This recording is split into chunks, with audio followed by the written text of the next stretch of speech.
Welcome back to Studio F, where on Fast Times Willy B, we'll be reviewing Y2K. Gentlemen, let's broaden our minds. Russell.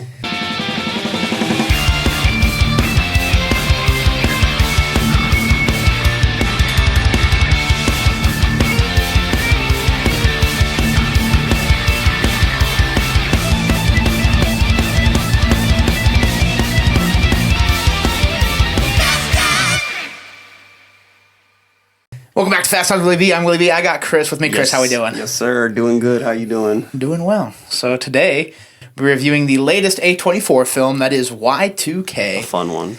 Directed by Kyle Mooney, also starring Kyle Mooney, starring Jaden Martell and our main character. We got Julian Dennison, for those of us that love Fire Fists from Deadpool 2. Oh, yeah. We've got Rachel Zegler as Laura, the love interest. And we've got a whole cast. We've got Eduardo Franco. We've got Alicia Silverstone making an appearance. We've got Fred Durst making an appearance. We've got a loaded cast here in this one. But let's start with the good. And I think the first thing we have to mention is the comedy. Dude, I haven't laughed that hard in the theater. I think that's what I was telling you when we were leaving. I was like, I don't remember the last time I went to a theater and laughed that hard, like in the theater. Yeah. I think whenever you get a horror comedy, it's either going to be really dumb or really good. Yeah, I was scared it was going to be a little cheesy, but I knew I'd love it either way, but I was like, I hope it's not too cheesy, and I don't think it was. I think it was good. I think the comedy was all good. Like you said, I found myself laughing at a lot of the jokes. Yeah. Julian Dennison and Jaden Martell were fantastic. Let's start with that as well. Julian Dennison, I can't believe how little he was in this movie. He was only half the movie. I thought he was going to be a main character. The shock value of that, I literally was like there's no, my face, dude, lit up. I was like, there's no way. I thought they were pulling our string and he was going to somehow survive it, and then he's gone, and I'm like, what the? But he provided a lot of laughs in his time on the screen. Dude. And then I would say Big Nut. I'd say the MVP of comedy in this movie in a supporting role is the director himself, Kyle Mooney, who plays the stoner video store clerk, Garrett. And he's just fun. He's just a chill dude, man. He's hilarious every time he's on the screen. I love when he takes him to the champagne room, which is the X-rated back room of the video store, and he's like, he changes his sandals to another from pair of Birks sandals? to soft Birks to smoke.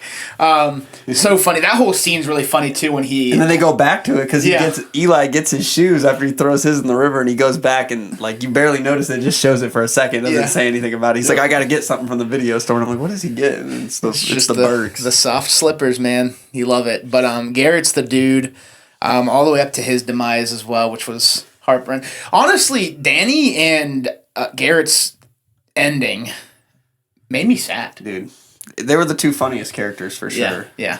I think even CJ. CJ was funny too, and him going down made it sad too. I was gonna say the collective group was pretty funny at the same time. I think they all bounced off of each other really well. I think this was just a really good cast. Yeah, I agree. Even Eduardo Franco, who wasn't in the movie a lot, which his death is hilarious. It's so stupid, but.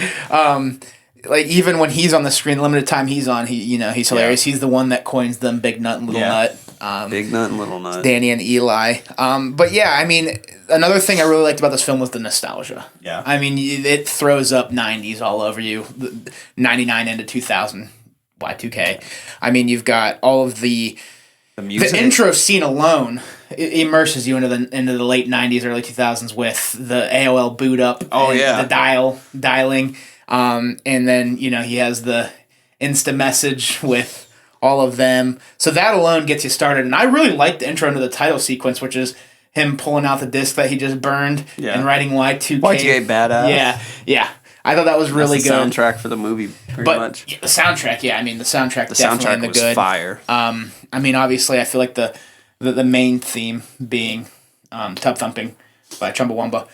It's still stuck in my head. Yeah. With them obviously going back to that song a lot and having the meaning of Danny Boy and after Danny passes, you can kind of see it too, and Eli's face when they're all sad after they go through is that after the porta potty scene? Yeah. And then they just start singing and they're like, you can see Eli in the back, that's he's sad when they start singing Danny Boy. I thought that was a good touch.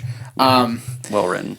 Just honestly too, when you're talking about, this being a horror comedy, it's an adventure film too. The ride you go on with these characters is a lot of fun. Yeah. from going to a party to the world's ending to we got to get to this factory to we got to go to the high school and we're gonna save the day. Like along the way they pick up Fred Durst from Limp Bizkit, which is amazing, and he sings some George Michael to bring the human race together. He had to get his red hat back, though. Yeah. He sings Faith and gets the crowd going. And meanwhile Laura with her coding expertise is taking down this monster of technology. And they used the condom that Danny gave him. It came full circle. It did. Yeah, I thought everybody did a good job. I thought all the acting was good. I mean, when you have a movie that has as much comedy as this does, it really takes, like, you know, comedic delivery as well. Yeah. And I thought all of that was good. Honestly, I thought this movie's really well written. I'm kind of surprised by the early scores because I really enjoyed this movie. Didn't you say it had like a 5 out of 10 or something? Yeah, insane. That's no Which, way. Dude. Obviously, we don't listen to the Tomato guys. No, it was so good. Go watch this movie. It's so fun. Watch Fast Times instead of looking at the tomato meter. But yeah, I had a really good time with this. I thought, honestly, like, I thought it was well written as far as comedy and, story goes. I thought it was easy to follow. I thought it was fun. I thought it was entertaining. I was just smiling the whole movie. Yeah. Like, I was just like it was just a good time. Yeah. I wasn't bored. There was no part of the movie where I was bored. No, I think it's paced really well. Yeah. I don't think there's any part of the movie that drags or moves too fast. I think they do a good job at kind of explaining where they're at and how they're going to take down this, monstrosity and everything along the way. But yeah, I mean, in seeing a lot of the people that we didn't expect to see, like obviously in the trailer you see Kid Leroy as Soccer Chris. You see Eduardo Franco, and you see your main 3 stars. But like Fred Durst was a fun little cameo. That you didn't know he was going to be in it. Yeah, so that was fun. I didn't know that Alicia Silverstone would be his mom, Eli's mom. She's the main girl from Clueless. Oh yeah, and also in Batman and Robin. For Corey out there, but so that was just a fun little thing too. Riz was like, "Why does she look so familiar?" And I was like, "Clueless." And she's like, "Oh my gosh, that is her." So a lot of fun, kind of bringing back people from the time. So I thought that was cool because Alicia Silverstone was also big in the '90s. So. I don't think they did any de-aging on Fred Durst, though. I think like that's the only thing I was like, he did not look that old enough. Maybe he did. I don't remember. Yeah, but it's like he definitely looks like he's like 50. Yeah, well, that's fair. But yeah, I mean, this movie was really fun. I think the start of Y2K was really cool too, with the screams from upstairs, and then all of a sudden the little Jeep comes in and torches the guy. And then you got the drill to the one girl's head. That was VHS, also, it was Varsity Blues, too. Yeah. Varsity Blues, Varsity Blues head. Domed Danny's girl. Yeah. The girl that got drilled in the head by the Tamagotchi, she was the girl that they were talking about. Oh, she had holes in her brain because of ecstasy. Yeah. They said the ecstasy put holes in her brain. And then really got holes in her brain. Her ending is a drill to the head. So I thought that was cool. It was just all well written and it all connected. The Collective was really cool. Fun hangout. That was one of the funny scenes too without Danny. Dave from Halloween 2018. Yeah, we got Dave from Halloween 2018. We got Mason Gooding also in the Collective playing Laura's ex-boyfriend.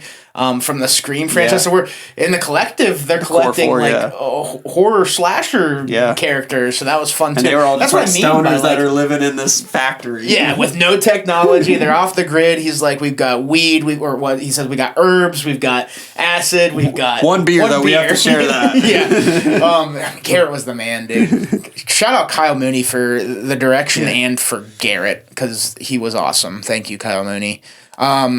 Yeah, man, the Collective was fun, and like I said, as far as like not expecting people to be in it, Mason Gooding and I don't know the actor's name, but Dave from Halloween. Yeah, I don't know. I didn't expect to see as well. So not really in the trailer. So, yeah, man, I just had a good time. It was just a fun cast. It was just a fun movie. This is a movie. I'll watch again. This is a movie I'll buy. I will add this to the collection because it's a movie that I feel like you can just turn on and it can be good background noise. People will laugh. I feel like anybody would have a mean with this. For sure. And if you don't, you're probably a rough person to hang out with. Yeah. But I mean, I would say a lot of this movie falls into the good for me. Yeah. I had just a great time. Me too. From entertainment standpoint and replay value alone, this movie was really good. I had high hopes, but it was even like I might have even exceeded my expectations. Like, Yeah. it was really good. Yeah. And an hour and a half, they packed a lot in, too. Yeah, they did. I mean, I was surprised that it was only 90 minutes. It didn't feel too short, though. Like, No. it felt greatly paced. Yeah, Like, I don't know. It was a lot of fun. It didn't feel rushed at all. No. So we can hop over to our meh. I would say the only meh I have is some of the things that robots say can get cringy, I guess. Yeah. That was one of the mehs. I have a weird meh, and I don't know if it's even right, but like, did they use LOL and all that back in 1999 when he was texting? I'm like, I feel like they're texting like it was today. Maybe they did. I was wondering. No, I feel like they definitely did. Like, I feel like LMAO, like all of that started when InstaMessage started. Okay, that's why I didn't know. I was like, I don't know if they text like that. The things that were throwing me off were, and I agree with that. That's a good meh because I do think the abbreviations were being used. But the thing that threw me is when Mason Gooding, I can't remember his name, called Laura Pookie. Oh, yeah. I feel like that's a modern term. Yeah. I don't know if people back in 99... Maybe they did. Like maybe they did, and Pookie's I was born in 99, so I don't know. Yeah, maybe Pookie's making a comeback. Let us know in the comments if you were alive in 99, like, which we were, but we were... I mean, I was 8 months old, and you were 2 months old when the year ended. So, if you were old enough to know in 99 if they use the term Pookie and use those abbreviations, please let us know. But I feel like the abbreviations, but yeah, when I heard Pookie, I was like... I hope that's accurate because that's not. That's like, it's not terrible. Like I said, it's just that's why I would say it's a meh. It's like I feel like some of the things were more accurate to today and not 1999. Yeah. I mean, I guess I'm kind of going back to get. I was gonna say the props and like set design was really good. It all looked it looked like 90s and the cars. Even I was like paying attention to the cars and everything. I was like, I also like the mix in between the girl's camera.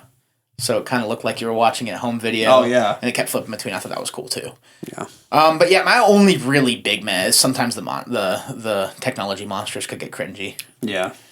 But, I mean, I feel like, they're taking just things from humans, so I feel that's like they have to be cringy almost. Like the final boss on the screen, some of the things he was saying, I was like, this is cringe. Yeah. But a little bit, but I don't think it was bad. No, it wasn't anything that, like, killed the movie for me. I'm trying to think. I don't think I really have anything else in the bad. I don't have anything in the bad. I can't think of anything in the bad. I don't really have any complaints bad with this movie. The ending was good. Yeah.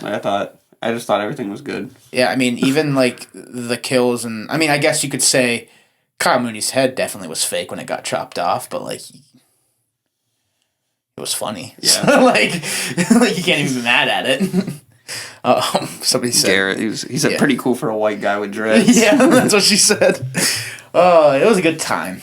But we can hop over to our final thoughts and ratings. And what do you want to leave off with Y2K, and what do you give it out of 10? I'm interested to hear your score. Go see it. It's fun. Yeah, it's literally so fun. Definitely fun. It's probably one of the funnest movies I've had in this year. Oh yeah. Like I'm not saying it's the best movie I've seen all year, but it's one of the most fun. Yeah. Honestly, I love this genre of movies. I love everything about it. So even though the ratings are going to be my personal thing, I'm probably going to give it a 9. It was really good. I'm not too far off from you, man. I almost want to give it a 10, but like it's like you said, it's got that little bit of cringe, but it's a 9. Yeah, I'm gonna go 8.5. So like you said, it's hard to rate movies across different genres because like a comedy 10 is different than like a drama 10. Yeah, like it's not a movie you're gonna take serious, but it's just fun. Yeah, an 8.5. I had a really good time with this. An hour and a half. I was fully immersed. There wasn't really much I could nitpick about it other than a few things. I thought it was a great film. Yeah, I had a good time. It was entertaining to say the least. Yeah, go see it for sure. Go check it out. Form your own opinion on it. But yeah, Y2K was. If you don't like it, you're wrong. But yeah, you're wrong. That's all we can say. That'll do it for Y2K. Kris, man, thank you for coming on. Of course. Thank you all for watching. If you like what you're watching, check out some of these other videos. Hit the subscribe button or follow the social links down below. Anything is appreciated. Go check out Y2K if you haven't already. You're kind of spoiled on it, but go check it out anyways. And we will talk to you all soon. Peace.